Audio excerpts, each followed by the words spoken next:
Welcome to the Emancipate Your Mind podcast. I'm your host, certified religious transition and trauma recovery coach, Terry Hales. I help people step out of the shadows of religious fear and shame and embrace their authentic selves with love and empathy. If you're ready to throw off the shackles of learned binary thinking and explore a more nuanced approach to life, this is your playground.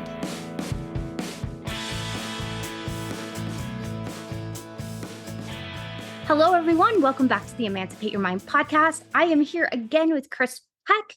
He is a communication coach and public speaking coach.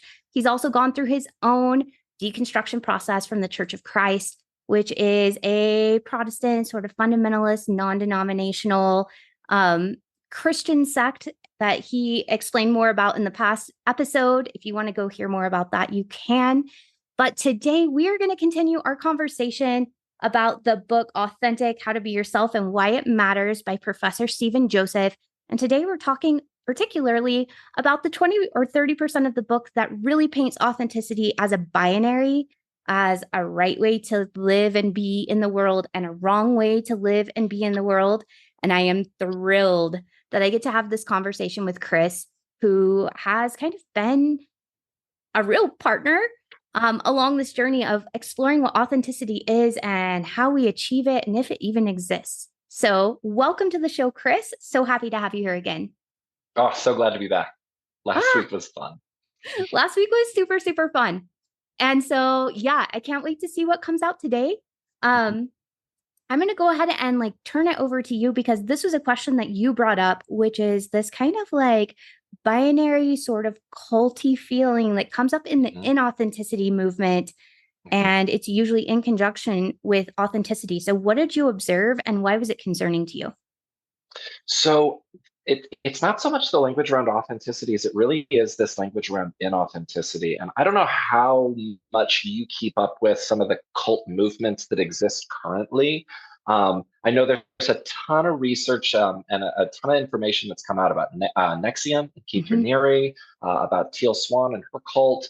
And those are two cult leaders that I hear using the term inauthenticity as a weapon quite often, is by pointing to individuals and say, you're not being authentic, as a way to control behavior and thoughts, emotions, information. And that was, I don't think that Stephen Joseph is doing that in a nefarious way. But there are definitely pieces of this book where, in an effort to identify what is authentic behavior, he has to move a little bit into what he would identify as inauthentic behavior. And to me, that's a really precarious place to live, because I think we are hearing that term inauthenticity utilized as a way to kind of control other people's behavior. Especially when we think of authenticity and inauthenticity as both something that we experience internally, but also something that other people experience as being performative. I don't know if you remember this, but a few months ago on LinkedIn, there was a CEO that came out with a video. The CEO had just had to lay off members of his organization, and it was a small organization. He had a very sort of familial relationship with his employees. And so, at least as the way he performed it in the video, this was a very challenging decision for him to make. And he got very emotional. There were tears. And it was really interesting how audiences responded to that, because it was pretty polarized. About half the audiences were very supportive of this. Thank you for your vulnerability. This is what true leadership is. And the other half were like, wow, look at those crocodile tears. This guy's out of touch. He just had to fire individuals. Imagine how they feel. And so it's interesting, because when we think about authenticity as something, and I do believe that authenticity is performative, right? But when we think about authenticity as being something performative, we're both performing for ourselves and we're performing for others. And so who gets to decide what authenticity is for an individual? The writer mentions that we, right, should take autonomous ownership of our own authenticity, and yet in this book outlines ways in which we can be inauthentic. And so it's just a really challenging place to exist. And he goes too far into what I think is sort of binary ways of looking at authenticity. If you're not being authentic, then you're being inauthentic. And inauthenticity is bad and authenticity is good. Yeah. And coming out of high control religion, I read all 250 pages of this, and there were a ton of triggers that were Yep. going off for me. And Same. so I'm wondering if your experience was similar. Well, it's so funny because I read a paperback version of it in December and then on my Kindle, downloaded it on Mhm. my Kindle as well. And so that I could highlight in yellow for things that I found really interesting and red for things that felt like red flags. And there were parts Mm, of the book where there were lots of like red flags that were happening because I was hearing, like you said, I was hearing somebody setting themselves up almost as an authority to tell you how to be your own authority. And I think we get into some really problematic areas there when you have someone else telling you how to be your own authority. mhm, So I think what he was trying to do, this is my most generous assumption, what he was trying to do was like put the research out there so that mhm, people could kind of start their own conversations with themselves. But when you come from the background that we've come from, where we've had outside authority telling us mhm, how to be, what to value, what to believe, how to act, how to think, how to speak, that becomes really problematic because we have that neural pathway really, well traveled in our brains, which is like, oh, an authority said this. And when you have it on the book, Professor Stephen Joseph, that right, sets him up right. as an authority. And it can be really easy to be like, oh, he must know the right way. And to get into Mhm, this, there's a right way and a wrong way to do it. Instead of looking at it more, I think, as on a spectrum at any mhm, given point, you know, we're maybe more in touch with ourselves or less in touch with ourselves. And none of that right, is good or bad. All of right. that is information. That's it. Mhm, It's mhm, just information about where we are right now in this moment. If I find myself saying yes when I meant to say no, what was it about that situation or my relationship with that person or where I'm at that day that made me more likely to say yes before I really checked in with myself and realized that yeah, actually, no, I don't want to do that. So, yeah. yeah, it was definitely a problematic thing that I was seeing in the book was having an authority figure tell you how to be your own authority. Was that something that stood out for you too? It was. Okay, I'm taking a quick moment before Chris answers because he has some great things to say to remind you that Chris is coming to the live conversation this Wednesday at 6:30 p.m. Mountain Time. If you want to be able to talk to Chris and I both live about authenticity, if you want to ask your questions, if you want to add your 2 cents into this pot of philosophy and just getting curious about what it means to be human and what it means to be you, and whether other people should get to tell you whether you're being inauthentic or not. And what does it mean that authenticity is performative? Do you even believe that? Do you think something different? If you want to be a part of that, and we are having so much fun on these weekly calls, please go to emancipateyourmind.org. Look on the right hand side of the page if you're on your computer, or down at the bottom if you're on your phone. Click on the area that says support the podcast and give a gift. Choose the monthly donation button and choose whatever amount feels good for you. All monthly donors are not only added to the weekly call, but you're going to get a weekly email with additional tools and journal prompts and exercises that will help you extract the most value from every single episode I produce from here on out. We look forward to seeing you there. Now, without further ado, Chris, please share your insights with us. Now that I'm, safely sitting in my deconstruction, and I've had some time to kind of like pick apart and think about my relationship with the church growing up, and just looking at how loosey goosey that theology is, right? How, when you're in it, that dogma is truth, but when you're out of it, you're like, wait, what? Mm-hmm. And and that kind of paralleled to me. I actually did not find this book to be particularly well researched. Um, I thought the data and the research was, and I hate looking at this because I have a huge heart for the psychological community. And I know that the psychological community is stigmatized as a pseudoscience, but this book felt pseudoscience-y to me. Same. It's actually Yeah. interesting. Kevin and I went on a little like rabbit trail because Hmm. he was talking about the positive psychology movement, I believe, is what he was Right? calling it, and how it dovetails. There's actually a huge conflict happening in the psychological community Hmm. between the positive psychology movement, which has often been kind of taken by some cult movements, like you said, like Hmm. Nexium and the Teal Hmm. Swan cult, Hmm. and several other coaches. Like there's a toxic positivity movement that kind of takes Hmm. some of these positive psychology things and like runs away with them to kind of an Yeah. unhealthy level. But it builds on the humanist psychology movement, which basically says that humans are basically good and that, Hmm. when left to their own devices, they'll discover the best ways for them to grow and develop if we can just kind of nurture who they naturally are. And that's like the Carl Rogers, Yeah. Jungian type movement. Yeah. And so there's this huge debate of like, you appropriated our work and you took it and you're taking ownership of it. And the humanists are saying, that's humanists to the positive psychology, and positive psychology is like, no, like we came up with Yeah. this. We're the only ones looking at how to be happy. And oh my gosh, it's a whole thing. Yeah. But you're right. There is a lot of pseudoscience that's happening where I think a lot of the research samples that are happening are very small.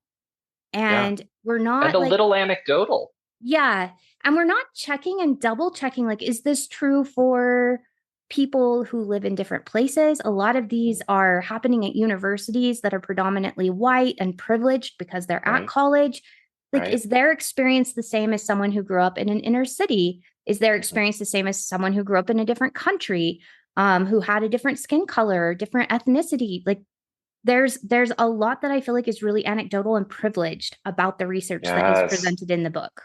Yeah, and I'm actually really glad that you're bringing up that word privileged because that was something that came up for me too, is what felt like a slightly out of touch and privileged argument, which again sort of resonates with, like and I don't know what your experience was like, but I grew up in a mostly white church, right? Where everybody was kind of blue collar, middle class. And Mm-hmm. so it was very much an environment of familiarity. There wasn't a lot of diversity to push back or to challenge.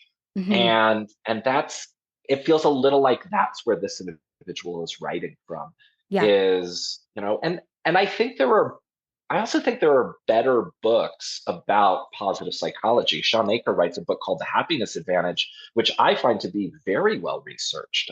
His data points are, to me, much stronger, and yet there's still a little bit of that where he's doing most of his work at Harvard, right? So you're talking like a privileged community, you're talking a pretty homogenous community, and so there are still some of those pieces that we have to kind of feather out when we start asking questions about diversity or privilege or, like, I mean, this thing isn't anywhere close to like talking about colonialism. I mean, we're just not there in terms of this research at all.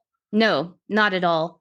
And it's interesting. I did grow up in a very white church community. However, like there was that piece of having a Mexican father in a white church Mm-hmm. community. And so there were stories that my family created about our worthiness as a family because my father often was overlooked for leadership positions because we have a lay Mm-hmm. leadership.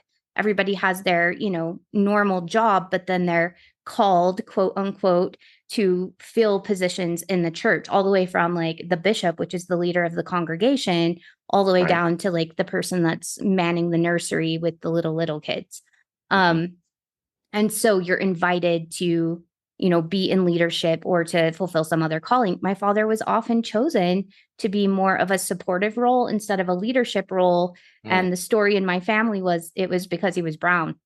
And Yeah. so, yeah, so being brown was, even growing up in a Mexican family, like there was a fair amount of racial prejudice that I was taught that it was a disadvantage, Mm-hmm. and that it was problematic to be brown. And so, Mm-hmm. yeah, even growing up in a mixed racial household because we were raised in a white church.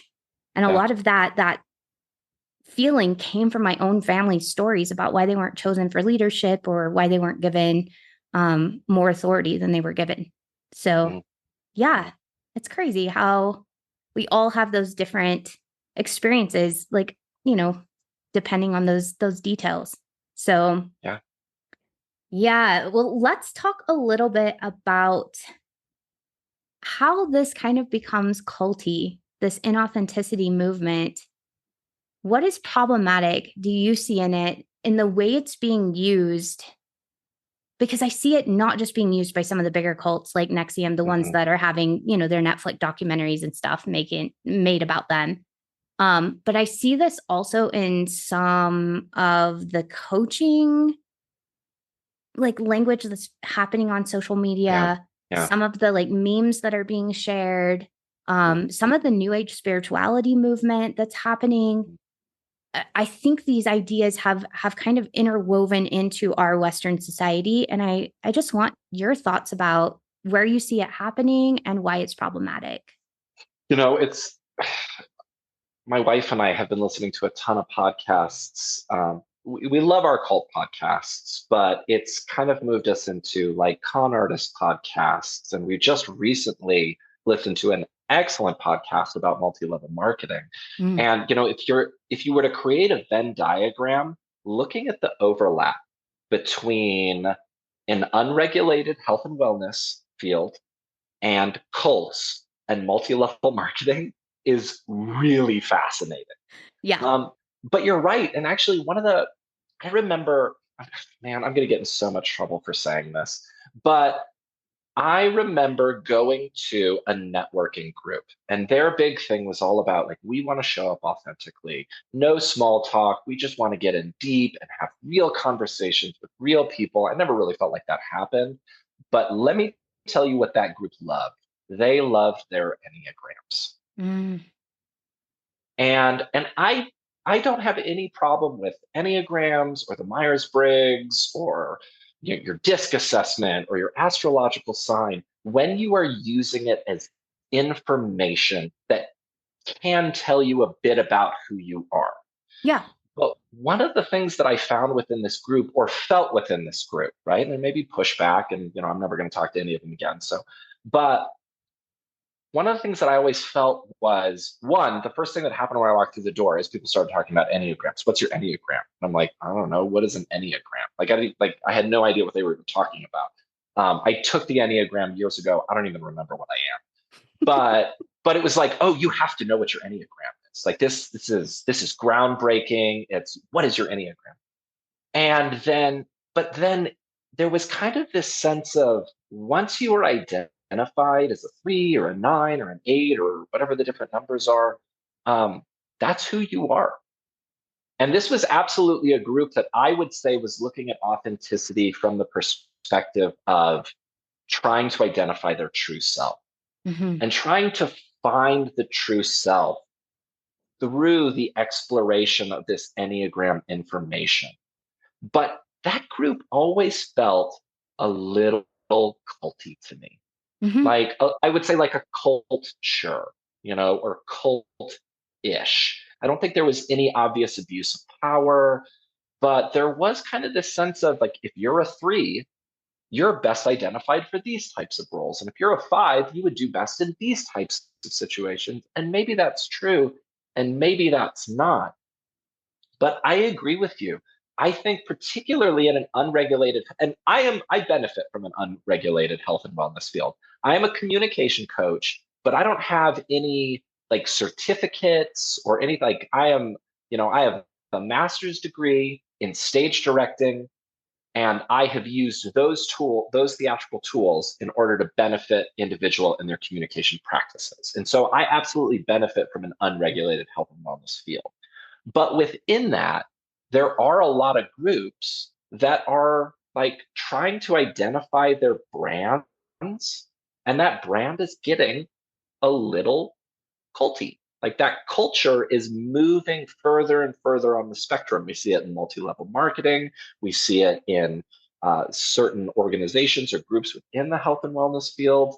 And a lot of them I find are using this language of authenticity and inauthenticity in Hmm. order to define what is and is not acceptable behavior for their members. And Yes, that to me is not just triggering, it's a little frightening. absolutely. Well, and I see as we're seeing this deconstruction, I think, phenomenon happening in the United States, I'm Mhm. equally seeing a whole host of other cults popping up to kind of take that, well, to fill that void, because that's what many of us do is we root something out, but then we plant something right back in there because that hole, Right. that uncertainty feels really uncomfortable. Mhm. And that's part of the reason I started coming to you for coaching is, the year 2021 was a year where I saw a lot of my coaching friends move from this idea of I want to help people, discover who they are and become their best selves. And I want to help them feel connected to community. And then they created a cult. By the end of 2021, I had 4 or 5 friends that had created full blown cults, like with some of them with churches and everything, Wow. like virtual Yeah. churches. And Yeah. so they were creating 2021, I explored a lot of new age spirituality just because I was scared of it. I'd been taught to be Mhm. scared of it in Mormonism.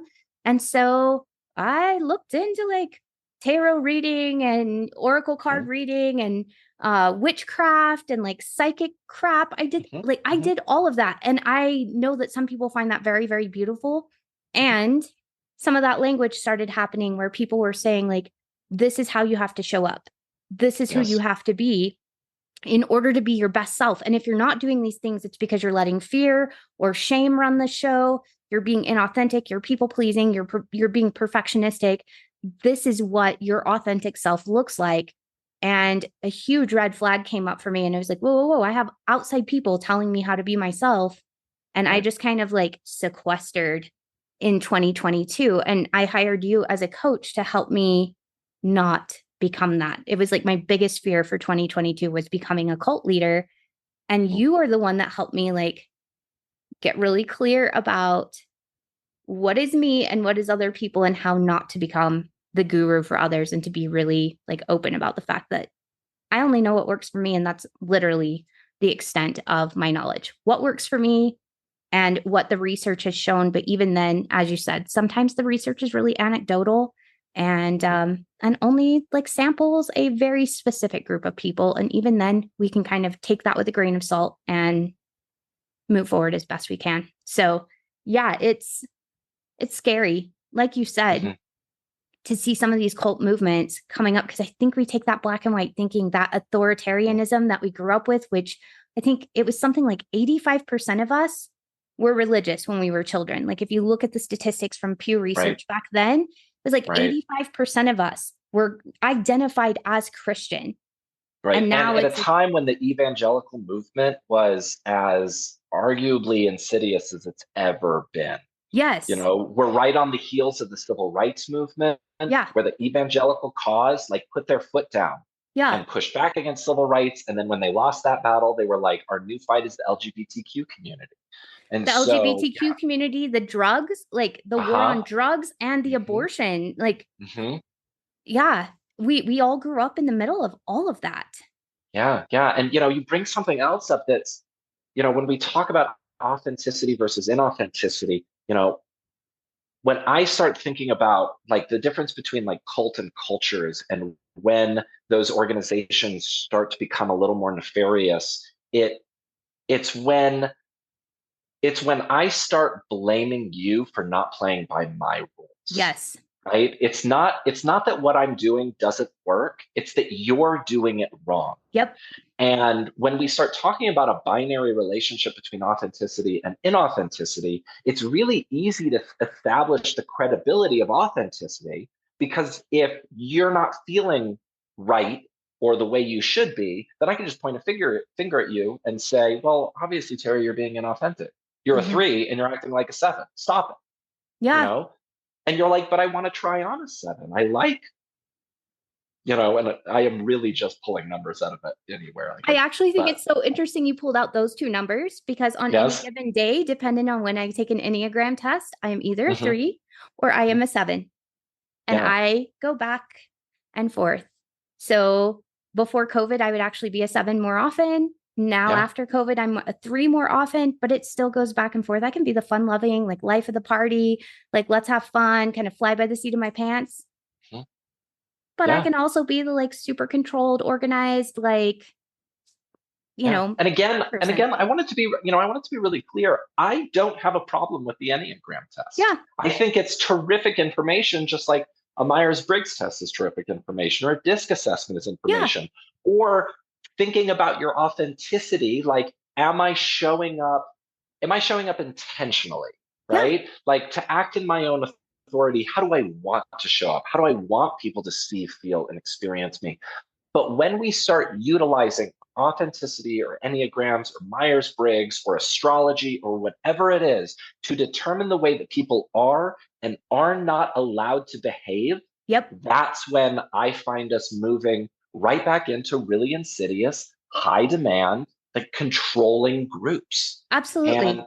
and it is interesting that so many individuals, when they leave, like when they start their deconstruction, when they leave their own high demand religion, desperately are looking for something both familiar and different. Yeah. Like, I don't want to be a part of a church. Like, I don't want to be a part of Christianity anymore, but I need to be a part of something. And so they're attracted to something very different from Christianity, but with the same tenets of control Mhm. and, and trying to inhibit the way you behave or the way that you think, right? It's just a different set of like beliefs, but it's following all the same rules of the Yeah. high demand religion that they went away from. Yeah. And I definitely fell prey to that when I very first left too. I mean, I don't know if anyone listening to this knows, but like I got involved in an MLM right before I left the church. Mm, And in some ways, it actually helped me. Like it gave me a group and a community that I could fall back on while I was deconstructing and losing my church community.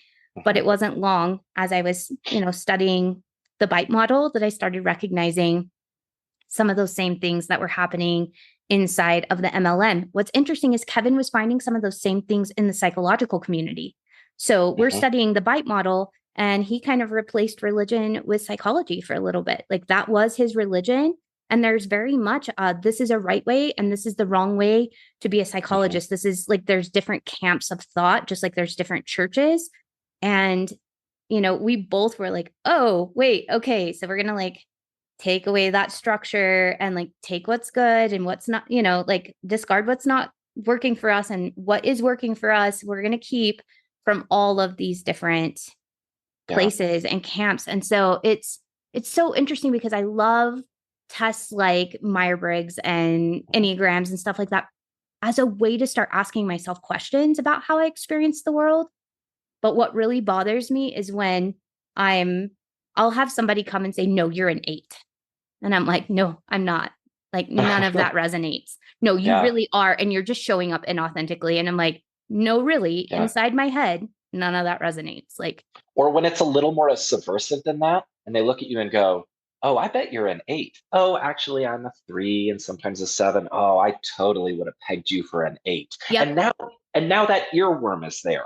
And you're sitting and you're like, "Why did they think I'm an 8? What is an 8?" And you go back through and you're looking at the different actions of an 8 and you're like, "Am I kind of like that? How am I showing?" Right? And now yeah, we start second guessing ourselves instead of just allowing ourselves to be like the most like we just are an authentic version of ourselves in that moment. Like, you may have like a 1, a 3, a 5, and a 7 all operating together, and guess what, that's authentic Carrie right here and right now. absolutely. Well, and what I think is interesting is the people that are like, oh, I think you're an 8. There's also this like thing that's happening in the Enneagram community where people are like, sometimes the one that you're not willing to identify as is who you actually are because you just don't want to admit that to yourself. And so there's that thing that Yeah. also triggers some of that like religious trauma and stuff of doubting yourself and listening to outside authority. So yeah, I've Mhm. found it very interesting. I think it can be both incredibly helpful to have some of these tests to help you go, okay, that like whenever I read about the 3, I was like, this helps me make a lot more sense of why I act the way I act. And this does feel kind of like home in some ways, but there are some things that don't fit. But having that freedom to be like, these things really fit for me and Mhm. these things really don't, I think helped me begin to identify my identity after leaving high demand religion. But I also needed the freedom to be like, I don't fully fit in this box and I don't fully fit in Yeah. that box because there's no one like me. There's just me. Yeah. Yeah. And I'd be really interested in like we need to accept just how much fluidity there is in our personality anyway.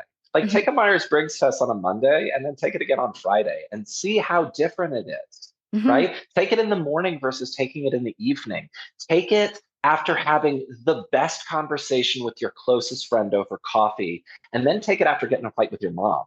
Yeah. There is so much fluidity in our personality, and these sort of like strict, oh, you're an 8 or you're an INTJ, or you're a dominant personality, or whatever the case may be. Like when we get really strict about what you are and are not allowed to be, right, based on taking that test in that moment on that day of your life, I really think we're the other piece that I we haven't talked about yet is you're really making yourself susceptible to kind of a stagnant lifestyle. Mhm. You're kind of cutting off your opportunity to grow, because as you grow, you will inevitably change. As you receive more information, you will look at the world differently. Mhm. And so we find ourselves in a place where it's like, well, I can't do that. We start to self-regulate. I can't accept new information because this is who I am, right? Whether it's how God made me or it's my Enneagram or whatever the case may be, this is who I am. And what does it mean if I change? Yeah. Who will I be if I Who will I change? be? Yeah. You know, Yeah. Well, and I find like even from my own experience, I'm an ambivert, which means on any given day or really from hour to hour, like right now, I'm really enjoying this conversation, but guarantee after we turn off this microphone, I'm going to go cocoon and eat my lunch mhm. and just enjoy being in the quiet by myself because I need that just as much. So I need people and I need conversation and it energizes me, but I also get energized by being in the silent alone with my thoughts. And I used to, after taking the Myers-Briggs test like 12 years ago or something like that, it said that I was an ENTJ or like I don't even remember, but it was the extroverted one. Mhm. And so when I would need time alone, I would feel bad for that because I felt like, Mm. no, I'm not giving myself what I need. I need to be with people. I need extroversion. And it's Kevin rubbing off on me. This is Kevin's personality that I'm taking on. And Mhm. actually I'm not introverted. So what am I doing? No, I'm both. And it's okay. Yeah, absolutely. The last time I took a Myers-Briggs test, I was 50-50 EI. Like I am as ambiverty as an ambivert can be. But I also, and that's another thing. I mean, you're bringing up another binary. We're either an extrovert or we're an introvert. And I believe it's a sliding scale. Yep.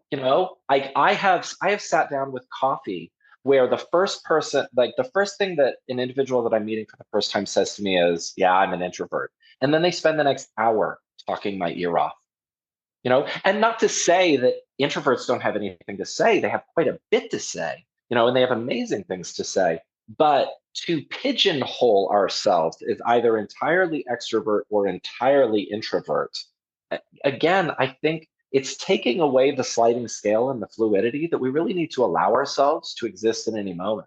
Yeah. And the other piece of it too is so much of it is performative, not in a bad way. Again, and I talked about this last week. There's nothing wrong with performing. There's nothing wrong with pretending. There's nothing wrong with wearing a mask or acting, right? The presentation of ourselves dictates that we will show up differently for different people. Mm-hmm. And I think it's a really cool thing that human beings can do Mm-hmm. is our ability to perform differently in different circumstances, to show up differently for different people in our lives, and to show up for ourselves differently at different times. And I think by showing a little bit of self-compassion and allowing for that fluidity, I think again, I think it's a really rich part of the human experience. I do too. Well, and we're actually genetically hardwired to show up differently with different people. We have something called mirror neurons Hmm. that mirror the energy we're getting from the people that we're around, which is why if you're around somebody who's very quiet and shy, you have a tendency to like tone down and to maybe talk quieter Hmm. because your body genetically Hmm. is built to mirror someone else's energy. And it's why Hmm. when you're around somebody that's really loud and fun and crazy and like dancing, you're more likely to come, Hmm. out and match that energy. So, and we do that with, public speaking with our audiences as well. If our audience looks like they're falling asleep, like we have a tendency to, to notice that and feel that energy in our body. And same, if they're like really on fire and engaging with us, we have a tendency to mirror that too. We're genetically Yeah. built to mirror the Yeah. energy, and it helps us with empathy. That's actually what it's there for. It's there to help us connect and be social creatures, just like we were talking about last week. We're both individuals and we're social creatures, and we have both of those needs. And I think when we're just looking at our individuality at the expense of our connection to other people and the way we fit in social groups, which is also something we need for survival, then we're doing ourselves a disservice, Hmm. really. Hmm. Yeah. Yeah. While we're talking about performativity, I wanted to bring something up to you. So on page 106 of Why Authenticity Matters, there's an exercise, and you may remember, but it's the how do you spend your time exercise. I'm going to go ahead and read it, and then I have a question I want to pose to you. So the writer says, think about how you spend your time. Try setting your watch or mobile phone to beep at 10 random points during the day for the next few days. As it bleeps, make a note of what you're doing at that time. Are you working? Are you spending time with friends? Are you sitting reading? Whatever it might be that you're doing, just make a note. Are you doing something that is hedonic or eudaimonic, which we haven't even talked about in orientation? Why are you doing what you're doing? Dig deep into the reason. For example, you might say, okay, and then blah, blah, blah. So I'm reading this and I'm like, ooh, but you know what the piece of it that he's leaving out is? Hmm. I guarantee do this exercise and you will be intentional about what you are doing at the times that you're, even if you were to give your phone to Kevin and Yeah. say, pick 10 random times throughout the day for this thing to be, you're going to be more intentional in the way that you show up that day. You're going to be you're going to be performing more because because you're looking for a certain outcome. Yeah. And so even within that, as he's talking about, some of these exercises that we can use to kind of get connected with our authenticity, he's choosing exercises that like we are going to perform for, you Hmm. know? And but then the question is that inauthentic? It's always the question. It is. Yeah. Yeah. I kind of picked up on that as well. However, the thing that I picked up on is, throughout the day, like, who's to say that if I'm doing something that's hedonic, which he describes as just bringing you pleasure Oh, and bringing, like, having no other reason than bringing you pleasure, what's yeah. wrong with that? If I'm doing something hedonic, if I'm eating a piece of chocolate cake and I am loving the hell out of that piece of chocolate cake and I'm sitting there and I'm watching Gilmore Girls or I'm, watching some new girl or whatever it is that I'm watching that brings me no educational value whatsoever, but it's just super fun to watch. Hmm. Who's to say that that is a inauthentic use of my time? Who's Right. to say that Right. that's not okay? Or who's to say that if I'm using my time eudaimonically, which he often talks about as like serving the greater good and all of that, there were many times when I was in the church that I would Mm, serve people and the whole time was resenting the hell out of it because I wished I had said no. I needed rest. I needed time alone. I needed, time with my family. I just wanted to curl up and read a book, but I said yes because I thought that that was for the greater good. I thought that that was what I should yeah. be doing with my time. And I think he's setting up Mm, that same dynamic that we had in high demand religion, that things for pleasure are bad yep. or at least not as good, and things for the greater good of society are always good. And I don't think that that's the case. I think sometimes I need to be sitting on the couch with a piece of cold chocolate cake watching Gilmore Girls and just getting to be. Ooh, I think you hit the nail on the head. When I was reading that, it felt like another organization preying on the altruism of humanity, Yeah. which is something that came up for me when I was in the educational system. It's something that came up for me when I was in nonprofit. It's something that came up for me when I was in high demand religion, is that organizations, cult or otherwise, Hmm. prey on the altruism of people, and they use this kind of language. And yes, I do think like we need to explore both, Yeah. and maybe we need to get curious, like if we're missing something, maybe think about one side or the other. Are you serving other individuals to the point that you have nothing left in your own tank? But also, is your tank kind of like overflowing to the point that you kind of don't know what you're doing, and like maybe you need an outlet for service? But also explore it as information, not as something that's right or wrong. Yeah. Because I agree with you. That piece right there, as soon as he mentioned that, I was like, ooh, ick, Yeah. ick. Like I don't like the way this makes me feel. I'm right back, working for a nonprofit that can't pay me, or I'm in a church that expects certain talents of me, but is going to give back nothing in return. Yep. Like I was back in those places, and I did not feel comfortable. Yeah. Well, and again, we're bringing up that dichotomy of you're being authentic or you're being inauthentic, that serving other people is authentic and that Mhm. enjoying pleasure, whatever that pleasure is, that doesn't serve anyone else is somehow inauthentic. Mhm. I think that's a really false dichotomy. And I think it leaves us feeling guilty and afraid whenever we do things that we need to just enjoy living, to just Yeah. be. I need sleep. Sometimes I just want to wrap up in my blanket and sit there and watch the clouds go by. Mhm. Sometimes, sometimes I just want to like exist in my house with my family without any expectation of us doing activities or whatever. Like we'll have conversations when we have conversations, and sometimes we just sit beside each other and read stuff. Yeah. All of Yeah. that is okay. Well, and I would take it a step further, because I don't just think it's serving others is authentic, right? And serving self is Yes. inauthentic. When we are doing things for ourself, right? When we are taking pleasure in life's self gratification, that somehow that is inauthentic. And again, that is language that's been regurgitated through almost every high control religion experience that I've heard of, Yeah. is that if I'm doing something for myself, that is bad. Yeah. Well, from your perspective, because we need to kind of wrap up. I could keep you for hours, but I want to make Mhm. sure that we're honoring your time and mine. From your perspective, how do we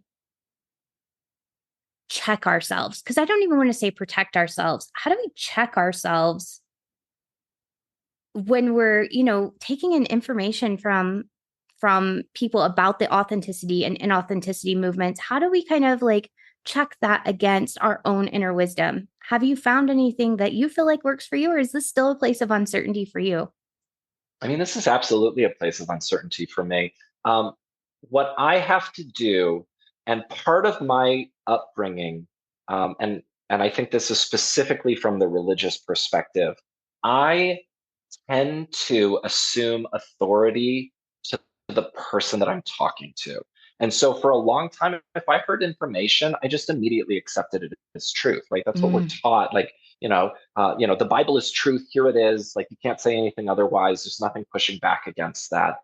And so that existed for me in my educational training. And even, somebody would say something, and I'm like, oh, that must be true. And then years later, I would find out, oh, that's not true. Like, hmm. how did, and so for me, it's just about being uncomfortable, or being comfortable with the uncertainty of truth. And, one of the reasons why agnosticism has connected so deeply with me is because it's allowed me a space to be a little skeptical of anything claiming to be capital T truth.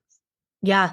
And so, in all the research that I got to do for this podcast about authenticity, like just being a little bit skeptical, not just of language that felt icky and I knew immediately that I disagreed with, but also language that immediately resonated with.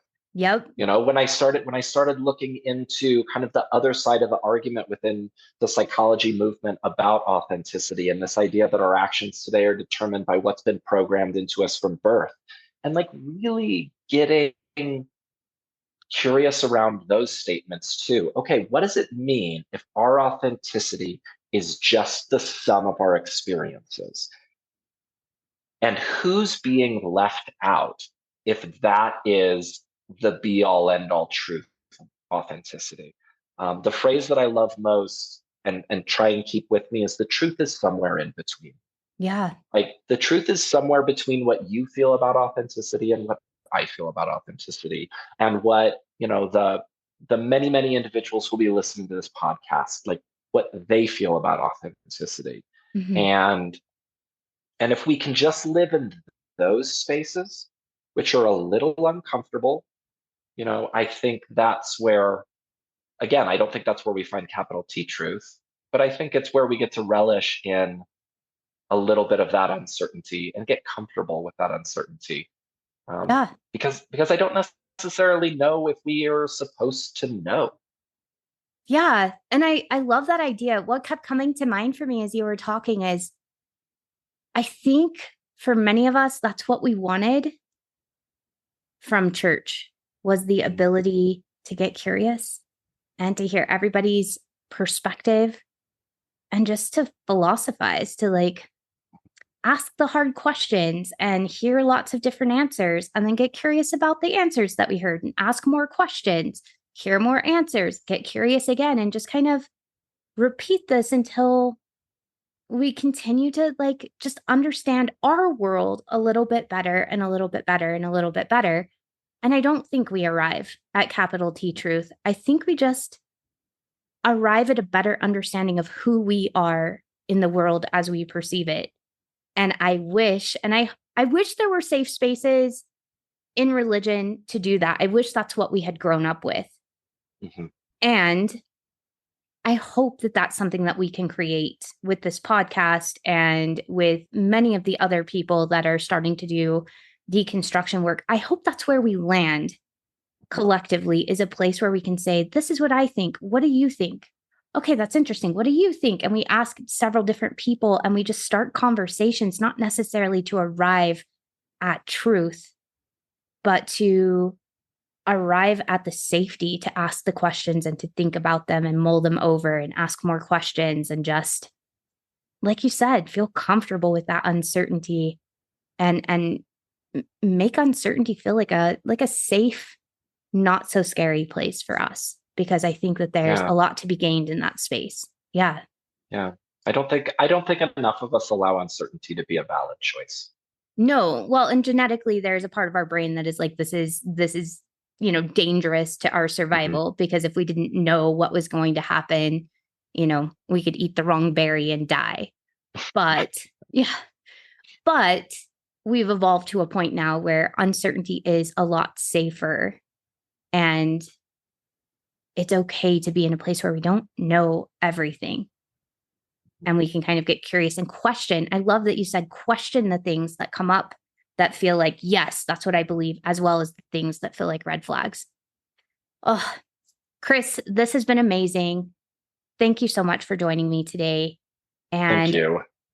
remember, guys, if you want to come and talk with him on February 8th at 6:30 p.m., monthly donors will have access to a live call where well they'll get to ask questions and kind of have a conversation with all of us and do some of that conversing and philosophizing and getting into the uncertainty with us.